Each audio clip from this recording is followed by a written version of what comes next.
Hello and welcome back to the Colozoid. Today we are watching Attack on Titan Season 3 Part 2, Episode 6.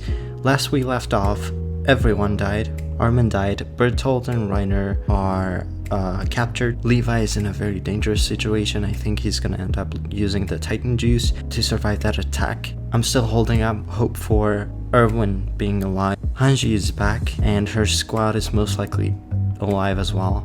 At least the guy that was right next to her. The red hair guy is alive. I think the bowl cut guy is very much dead. I'm hoping we're done with the emotional stuff, at least for a little while, because I'm kind of tired of that. It's just too much. If this episode is anything like last episode, I don't think I can handle it. Let's just jump right into it. Okay, wow. That episode was amazing. It was so unnerving in a way because there was no music like most of the runtime. We only got music during the last 2 minutes or so. And I was really on the edge of my seat the entire time because of that. I knew something was going to happen. I knew something was going to go horribly wrong. We discovered that Armin and Erwin were both alive. So we had a really interesting scene near the beginning with the Beast Titan and Eren. He came to Eren and he seemed to have known Grisha, I think his name was, and he looked a lot like him too. Maybe, oh my god, what if it was his brother? Maybe twin brother or brother? Maybe they were related? Because he seemed to know Eren, and maybe they just don't care about the commander power as much as they care about Eren, and that's why they want to get him. But you know, the sleazy four-legged creep almost bloody killed Hanji. Actually, I'm not sure if it was even aiming for Hanji because it seemed to go straight for Reiner. I think it was either Jean or Akane that saved Hanji. I think it was Jean. I was expecting some hesitation from the crew because of what they have been through with Reiner and Bertolt. And that kind of happened with John. Of course, not so much with Eren and Bertolt. I think the bit that really changed Jean's stance on the matter was Krista's.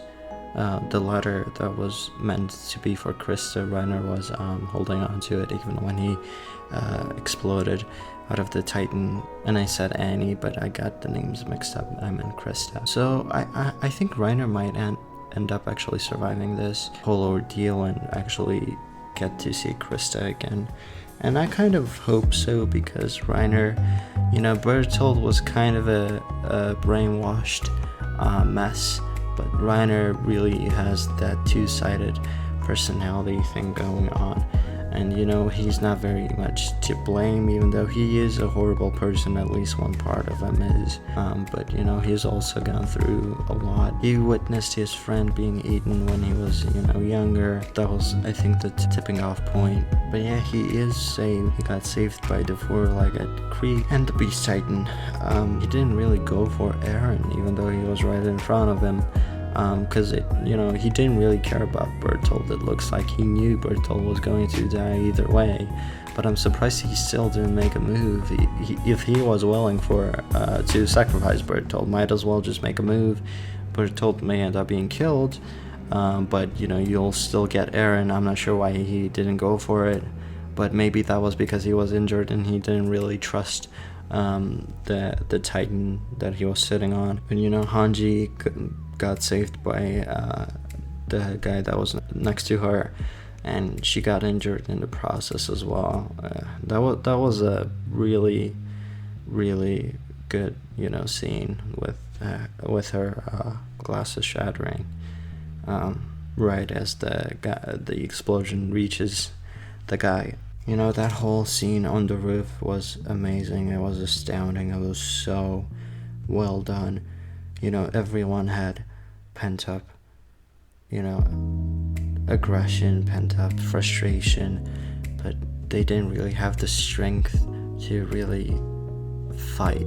You know, Mikasa, Eren, Levi, they were all so exhausted, so tired from everything that's happening around them that, you know, even though they were very, very emotional, they still couldn't really act on their feelings as much as they would have perhaps liked to, because, you know, everyone there valued Irvin and everyone there valued Armin. So it was a really hard choice for them to decide between the two. They all cared about Irvin and Armin. You know, the whole Hanji scene with you know, where she's embracing Mikasa and, you know, calming her down and making her realize how important Commander Irvin is and how she has to learn how to let go. You know, the scene where Mikasa was about to take a swing at the red hair guy and Hanji just came out of nowhere and stopped her. That was so good. That was so good. And that whole scene was astounding. That was one of the best scenes I've seen in anime or TV show, any anime or TV show ever. You know, so much happened. There's so much I can comment on, but a lot of it was just not really to talk about. A lot of it was just to be felt.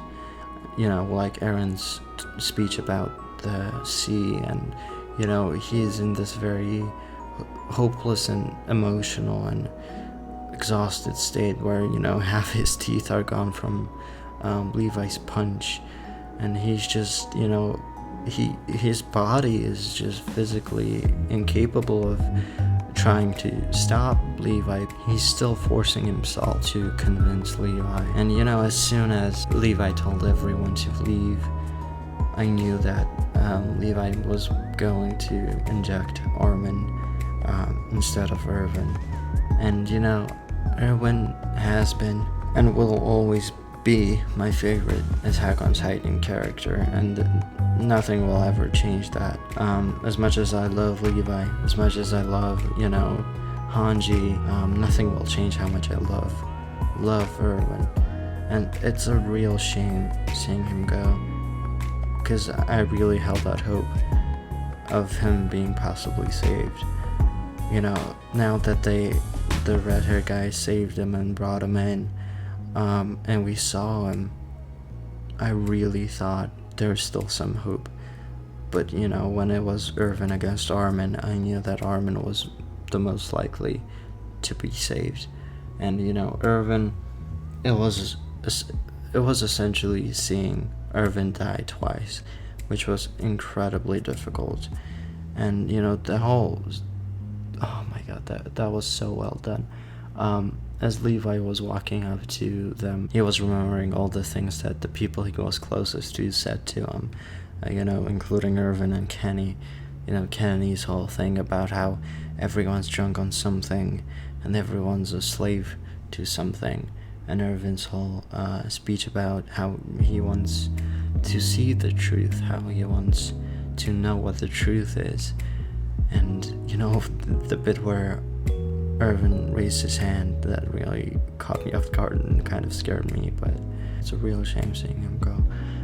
But, you know, it makes sense that Armin's the one they choose over Irvin. And, you know, I'm not mad that Armin is alive. I'm very much happy that he is, actually, because, you know, what he did was astounding. But I would have really liked and preferred if Irvin survived that. But, you know, to each their own. You know, Armin's Titan has his same glorious hair, which is a little weird to me, you know, because the Beast Titan doesn't have blonde hair. What's up with that? But yeah, he ate Bertolt, and Jesus Christ, that was brutal. His head was stuck in between Armin's teeth and just popped.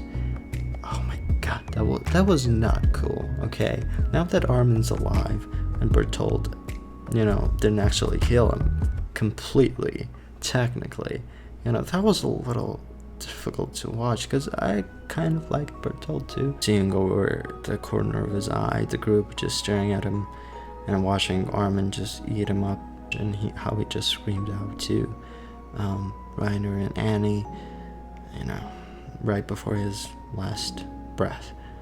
That was harsh. But, you know, I really hoped that he would die, but now actually seeing him die makes me kind of feel bad for him, because we still don't know what the cause they're fighting for really is all about. It might end up turning out that we are the ones in the wrong, we are the ones that have been in the wrong all along, and it was perhaps good that Irvin ended up dying right before seeing the truth.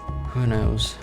Who knows? And the devil is gone now. The man who was turned into the devil for the sake of this truth, the man who, led so many to death, he's gone now, and it's a real shame. It's a real shame. I really loved his character. I thought he was one of the best characters written in, any show ever.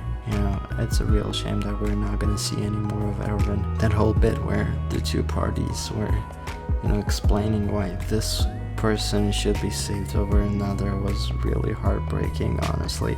Because, it's not even that you're choosing between someone bad and someone good. You're really choosing between two amazing, great individuals. So either whichever choice you go with, you lose. You lose big time.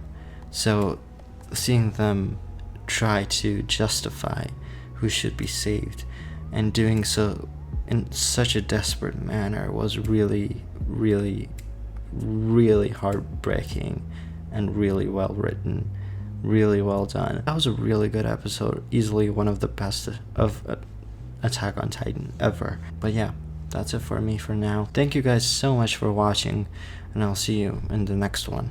Bye bye.